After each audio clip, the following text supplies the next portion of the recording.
మీ ఆర్మ్స్లో కూడా సైజ్లో, పవర్లో, రెప్ రేంజ్లో రైట్ హ్యాండ్ లెఫ్ట్లో డిఫరెన్స్ ఉంటే అది completely normal. You don't have to worry. మన డామినెంట్ హ్యాండ్ ఏదైతే ఉంటుందో, the one which we write with, the one which we do activities like brushing teeth, washing clothes.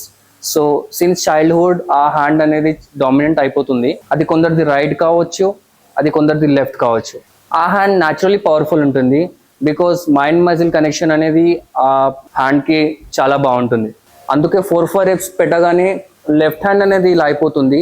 ఎందుకంటే రైట్ హ్యాండ్ డామినెంట్ ఉంటుంది కాబట్టి mind muscle connection అనేది రైట్కి బాగుంటుంది. Because చిన్నప్పటి నుంచి రైట్ అనేది చాలా స్టిమ్యులేట్ అయి ఉంటుంది కాబట్టి. దానికోసమే మీరు చెస్ట్ ప్రెస్ పెట్టినప్పుడు కూడా మీరు స్లైట్గా మీకు చెస్ట్ ప్రెస్లో కూడా మీకు ఆ డిఫరెన్స్ కనిపిస్తుంది. దానికోసం మీరు బాధపడిన అవసరం లేదు. 90% ఆఫ్ ద జిమ్ యూజర్స్ ఈ ప్రాబ్లం ఫేస్ చేస్తారు. సో ఇప్పుడు నా లెఫ్ట్ హ్యాండ్ వీక్ ఉంది. సో నేనేం చేస్తానంటే 10 reps అయితే నేను చేస్తా.